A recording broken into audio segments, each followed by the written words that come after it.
Hi, everybody. My name is Natalie Yeadon. I'm the CEO and co-founder with Impetus Digital. At Impetus Digital, we have built some of the best-in-class asynchronous and synchronous virtual collaboration and communication tools. We have worked with life science companies from across the globe over the past 13 years to help them with creating everything from virtual advisory boards, online medical education, virtual investigator meetings, all sorts of things. It's everything that's all virtual. And we bundle that with our white glove service as well. And also, since the launch of our award-winning Insight Events platform, we've been helping pharma companies with their MSL and sales training, their innovation hackathons, large corporate events, and everything in between. But more importantly, at Impetus, we really believe that everything starts with a conversation. And from these big, hairy, audacious conversations, we can actually work with the digital provocateurs, the thought leaders, the healthcare innovators, so that we can all work to collectively and positively disrupt healthcare. So I'm really pleased to having one of these thought leaders at the table with me today. This is actually Barış Erdoğan. He's the CEO of a company called Clinerion. It's a worldwide leader in medical data informatics that is radically improving efficiency in patient search and identification. We're increasing the effectiveness in clinical research, as well as accelerating the process of drug development to ensure an earlier availability of medicines for patients who truly need it. Barış studied computer engineering and holds an MSc and a PhD in educational technology.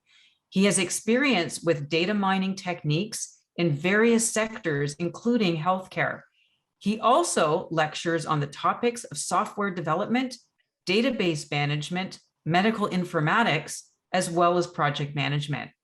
His expertise and experience include the management of innovative medical informatics projects and implementation of end-to-end healthcare IT enterprise information systems, both in the public and the private sectors. Welcome, Barış. So happy to have you at the table with us today. Thank you, Natalie. It's a pleasure being here. Thanks a lot. For sure. So what an interesting background. It's the first time I've heard of a degree in educational technology. I'm assuming there's a lot of programming involved with that. And you've had a myriad of different roles and things that you've done, both public, private.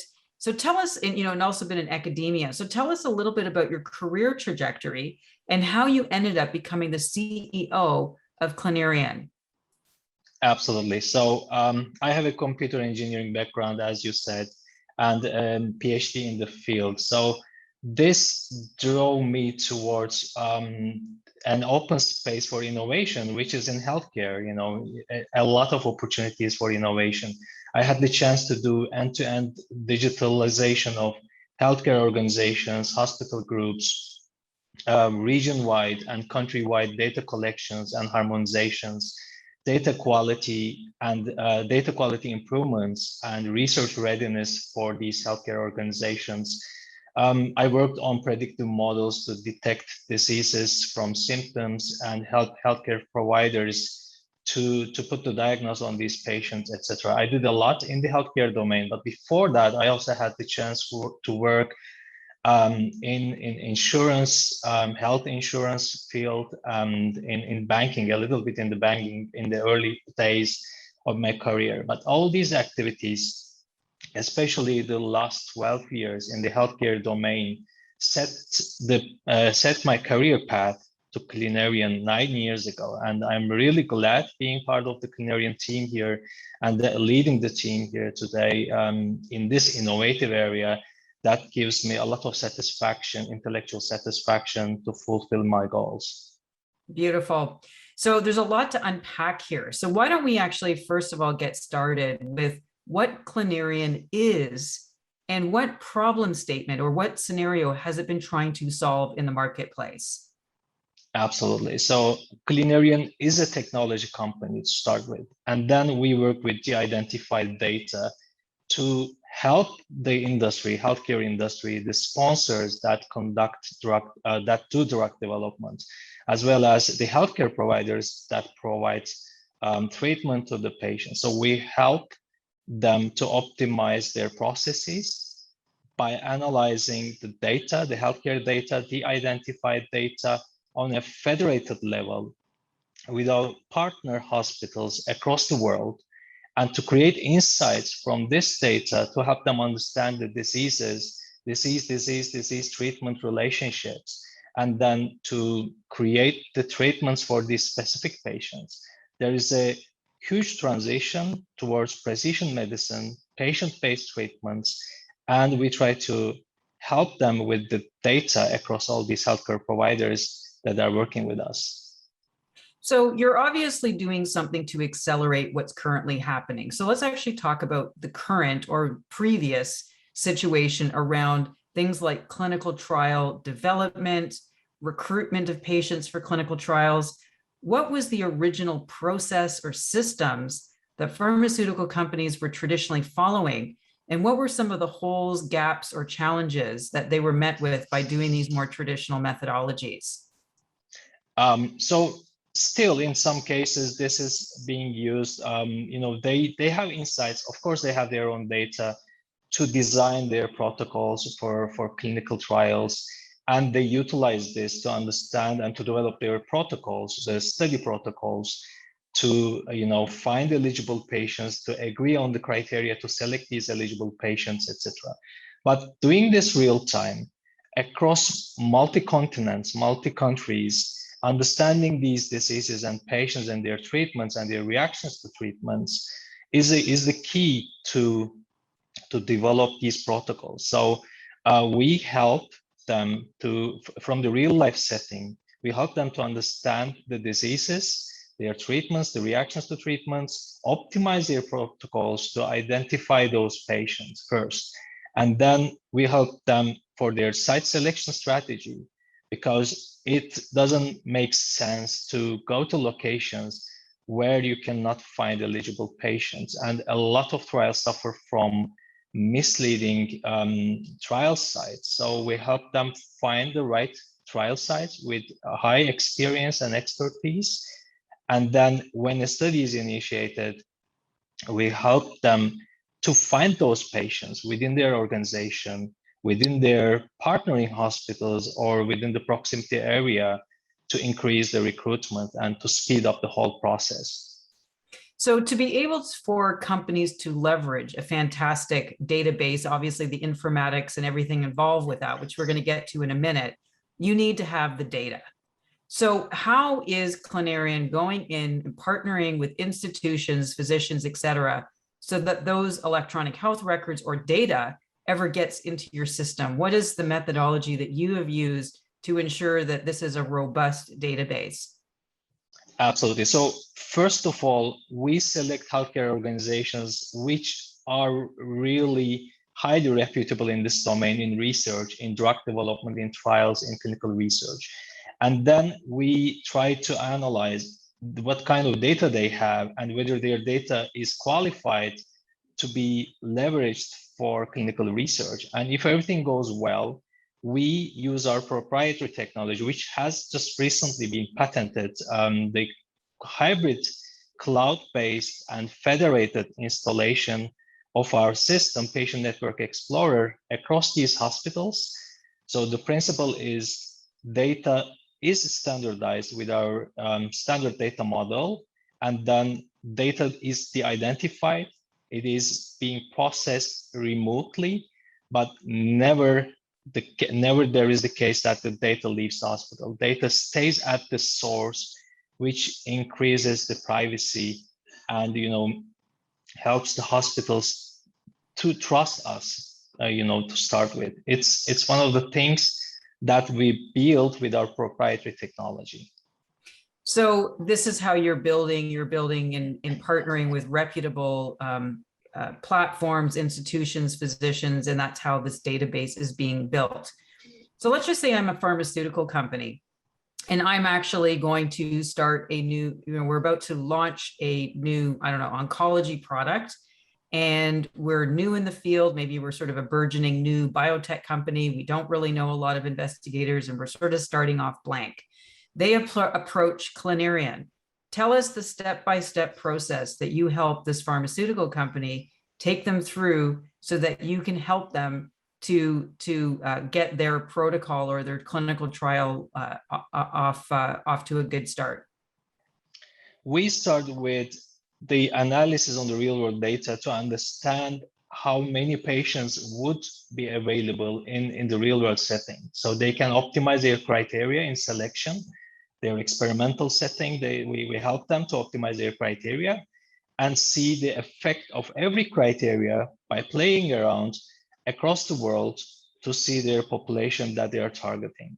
And once this is finalized, this is extremely important, by the way, to reduce protocol amendments, because when trial protocols do not help the physicians to find patients, if they have strict criteria, then an amendment is inevitable. And this causes delays in the whole process. So if in the very beginning, the protocol is correctly designed, this will help them to save a lot of time. Secondly, we help them to show the potential across many countries, how many patients they could expect to enroll, and then where these patients could be enrolled. Secondly, if these countries are of interest, then we show which healthcare organizations would have the highest volume of eligible patients.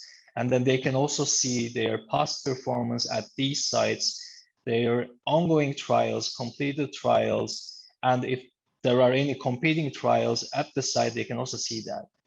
And whenever everything is done, the sites are selected, the contracts are in place, all the regulatory work is finalized, the patient finder piece of our tool at the sites are activated.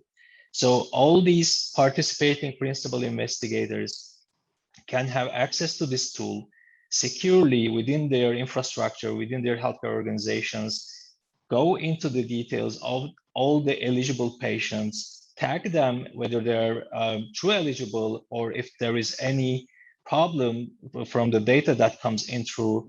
And if everything is all right, they just enroll the patient. And of course, if it's a healthcare group, or if they have collaborating hospitals across their city or region, they can enable patient referrals. So this is also important for patients that are missing the treatments, that are not able to tap into these innovative treatments. So they can still enable the referral of these patients to the right trial sites and get the right treatments. So even though you're starting off with the large, reputable, typical investigator sites, this can diversify who's included as an investigator through direct physician referrals to that clinical trial. Is that how that would work, Barış? Absolutely. This is truly possible via our system. And so what does this say to you about some of the novel ways and the new ways we have seen with clinical trials since COVID-19? Has this accentuated, decentuated what you're doing since the whole idea around decentralized trials? And I'm just wondering about where Clinerion fits into this whole equation. Yeah, COVID-19 taught us a lot, obviously. In many countries, it blocked the healthcare system for some time. And we had travel restrictions, which triggered remote monitoring, remote source data verification, telemedicine, etc. We have seen faster approvals for COVID studies, especially for COVID studies. Electronic patient-reported outcome became very important, electronic consent, etc. On our end, one of the important topics is the adoption of e-source. So it became more important to use data and data at the source, and the data became very important to understand the insights, especially on the spread of disease and reactions to treatments, etc. This is how we grew the data analytics part of our solutions. Apart from clinical trials, we started doing a lot of data analytics projects to help the industry to understand disease relationships, disease treatment relationships, and to dig out those data at the site, at the source, and help them to understand the disease insights. We also started a new project that enables artificial intelligence and machine learning models to be trained on a federated level. So always the data privacy is the concern, but if you do it on the federated level, meaning data is staying at the source, data is not transferred anywhere, no third party is touching directly to the data, but data is only accessible via Clinerian's secure API. We started doing this on a federated level, creating insights, training these machine learning and artificial intelligence models. That is one of the things that we did during the pandemic.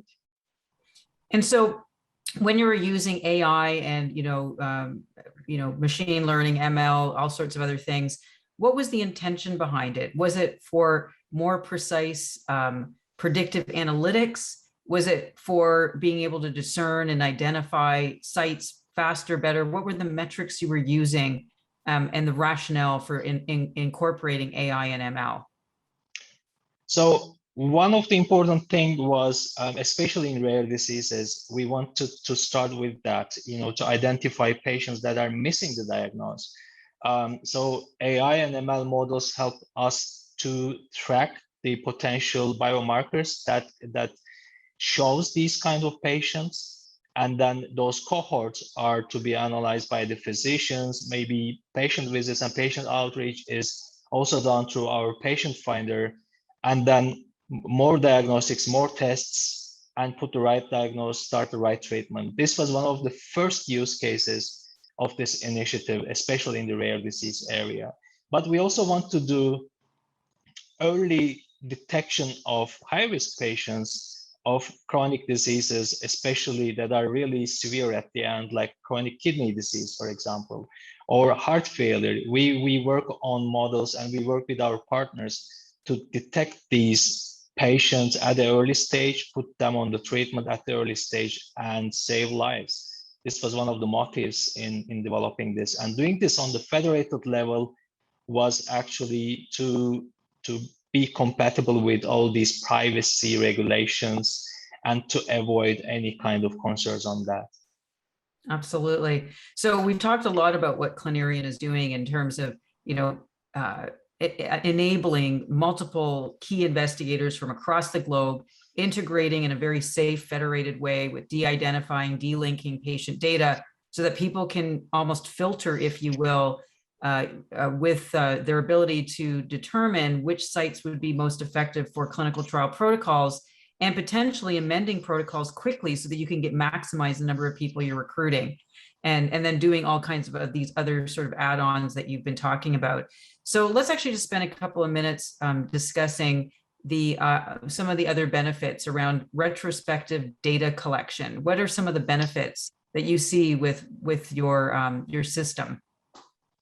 Absolutely, that's a great point. So we do data analytics on retrospective longitudinal data. So especially observational studies are faster by doing this. Of course, it depends on the quality data, and this is one of the metrics we are using when we accept healthcare organizations into our network. We just check out the quality of the data, and we continue to provide feedback to increase the quality of the data if there is something missing. So we started enabling this analytics on these longitudinal data to understand, again, top treatments on certain diseases, top comorbidities that are coming through these patients with certain diseases, and helping them, helping the industry and also the healthcare professionals to understand more about these diseases with the data, not only within their healthcare organization, but also across the network where they find collaborations and where they enable partnerships with other hospitals in our network. And we help them also to compare the treatments in different countries, different healthcare organizations, and find the optimal solution to provide better patient outcomes. There's also this opportunity, or like you were mentioning earlier, real world data, real world evidence, everything from publications and research collaborations.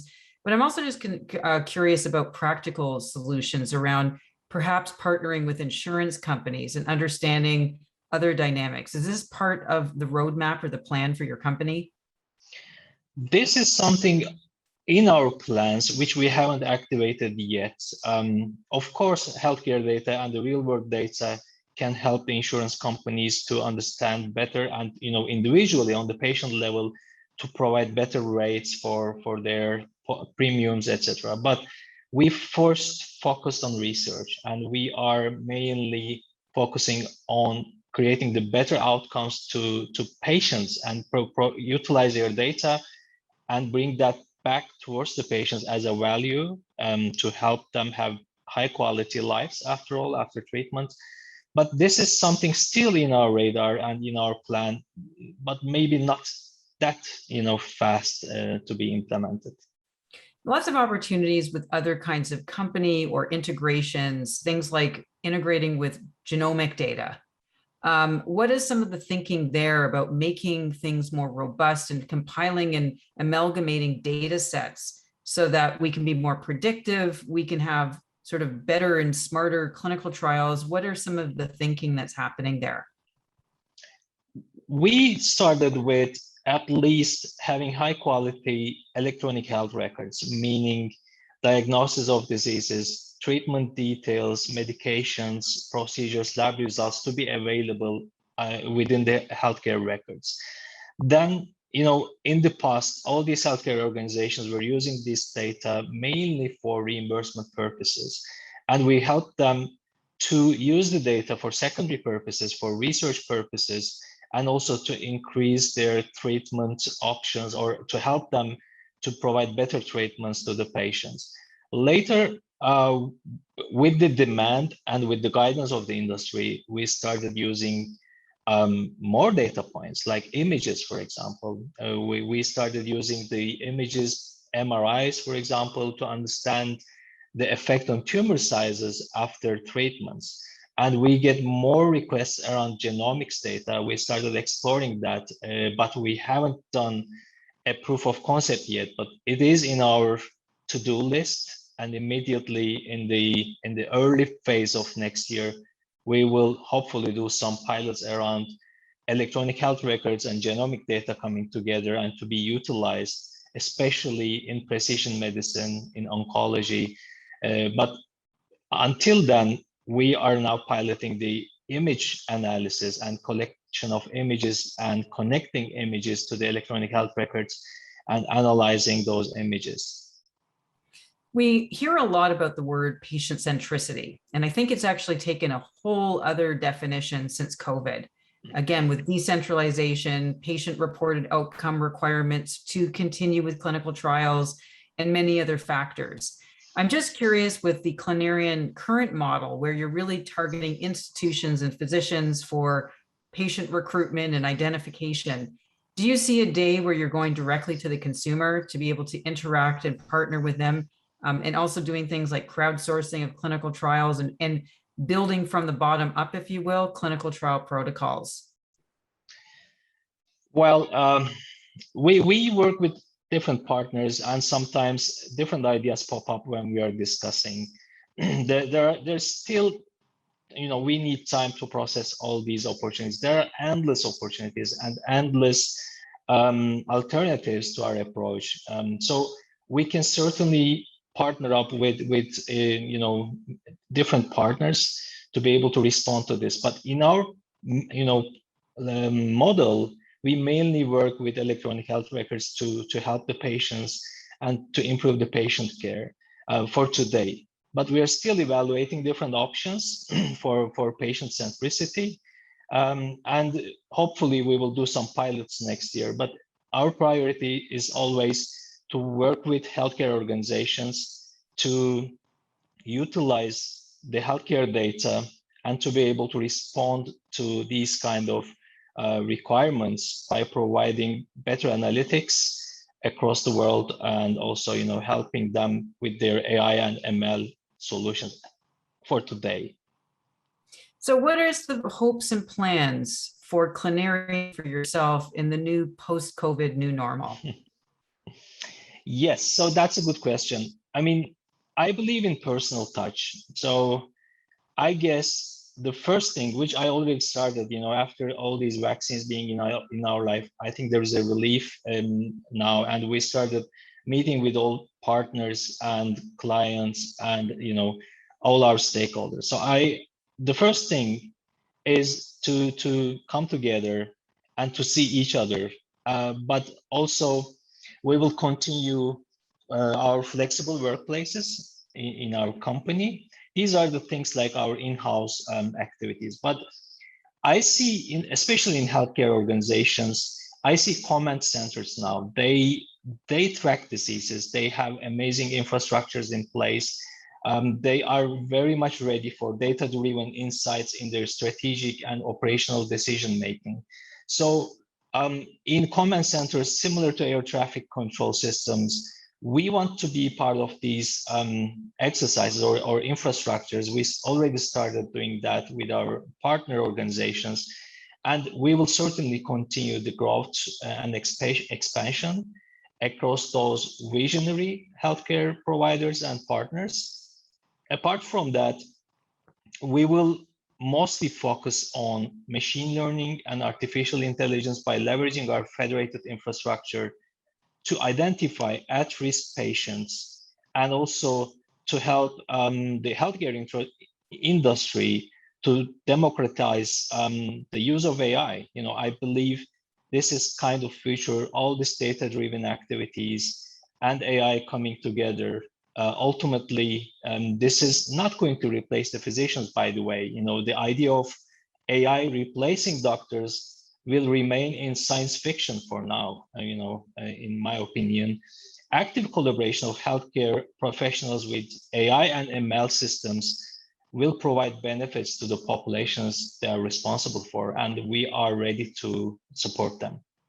This is really a fantastic conversation. So for those people who are listening and watching, if you are interested in speaking with Barış to learn more about Clinerion, to see if there's a way to partner or leverage their very innovative platform, kind of thinking beyond just the general way that you have been recruiting for clinical trials for your company, if you're brand new in a space or you're looking at a better, faster way of shortening the timelines to recruitment, making sure that you're having less wastage and going to people that may not be the right institution to be working with as a investigator site, they are really the perfect place to go. So mixing a federated platform with top-notch technology and informatics baked in with AI and machine learning. So a really smart way of capitalizing on your time and effort with clinical trial and new drug discovery. We will be leaving Barış's contact details in the show notes below, so please look for that.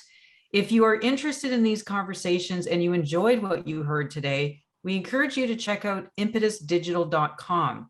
And the reason being this is these are the kinds of conversations, the kind of work that we do with everybody from physicians, payers, allied healthcare providers, and patients. So for example, if you're looking to developing new protocols for your clinical studies, or working with people on progress updates or investigator sites or new policies or legislation, you can do this asynchronously and synchronously in the Impetus Insight platform, bundled with our white glove service, so we help everybody move their agenda topics forward.